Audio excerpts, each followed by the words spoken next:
అందరికీ నమస్కారం అండి. నేను డాక్టర్ రవికుమార్ మహంకాళి, కర్నూలు జమ్కేర్ కామినేని హాస్పిటల్లో కన్సల్టెంట్ నెఫ్రాలజిస్ట్గా వర్క్ చేస్తున్నాను. ఈరోజు మనము కిడ్నీలు అంటే ఏంటి, కిడ్నీలు ఏం పని చేస్తాయి తెలుసుకుందాం. మనకందరికీ, ప్రతి ఒక్కరికి, మనుషుల్లో అందరికీ 2 కిడ్నీలు ఉంటాయి.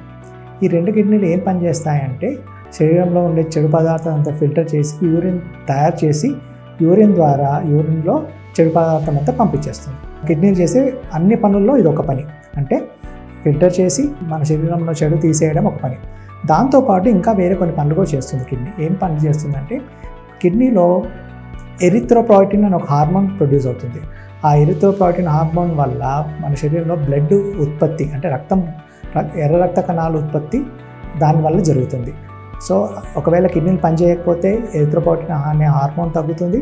ఈ హార్మోన్ తగ్గినప్పుడు ఎర్ర రక్త కణాల ఉత్పత్తి తగ్గుతుంది. సో బ్లడ్ పర్సెంటేజ్ అనేది తగ్గుతుంది. సో మనం ఏం చూసుకుంటామంటే కిడ్నీ పేషెంట్స్లలో రక్తం తక్కువగా ఉంటుంది. దానికి కారణం ఏంటంటే ఎరిథ్రోపాయిటిన్ హార్మోన్ తయారు కాకపోవడం.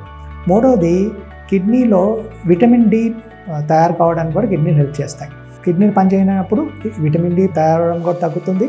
సో విటమిన్ డి తగ్గినప్పుడు ఎముకలు బలహీనంగా అవుతాయి. సో ఎముకలు బలహీనంగా అవుతాయి, కాల్షియం తగ్గుతుంది, ఫాస్ఫరస్ అనేది పెరుగుతుంది. కిడ్నీ పనిలో ఎముకల బలం రావడానికి కూడా పనికొస్తుంది. మూడవది, కిడ్నీలు ఏం చేస్తుంది, చెడుతో పాటు రోజు మన శరీరంలో తయారయ్యే యాసిడ్ అనేది ఉంటుంది కదా, ఆ యాసిడ్ కూడా క్లియర్ చేస్తుంది. సో కిడ్నీలు పనిచేయనప్పుడు బాడీలో యాసిడ్ పెరిగిపోతుంది. యాసిడ్ వల్ల ఆయాసం రావడము, ఎముకలు వీక్ అవడం కూడా జరుగుతుంది. ఇది కాకుండా శరీరంలో మనకు ఉప్పు శాతం కంట్రోల్ చేయడము, కాల్షియము, ఫాస్ఫరస్, తర్వాత పొటాషియము, మెగ్నీషియం, ఇవన్నీ కూడా కిడ్నీల బాడీ లోపల ఉండే బ్యాలెన్స్ని కంట్రోల్ చేస్తుంది. సో మేజర్గా కిడ్నీలు చేసే పని ఏంటంటే ఫిల్టర్ చేసి చెడు క్లీన్ చేయడము, బ్లడ్ ప్రొడక్షన్కి హెల్ప్ చేయడము, తర్వాత బోన్స్కి విటమిన్ డి సప్లై చేసి కాల్షియం డిపాజిట్ చేయడం పనిచేస్తుంది. తర్వాత యాసిడ్ బేస్ మెటబాలిజంని కూడా కిడ్నీ పని వల్ల హెల్ప్ అవుతుంది.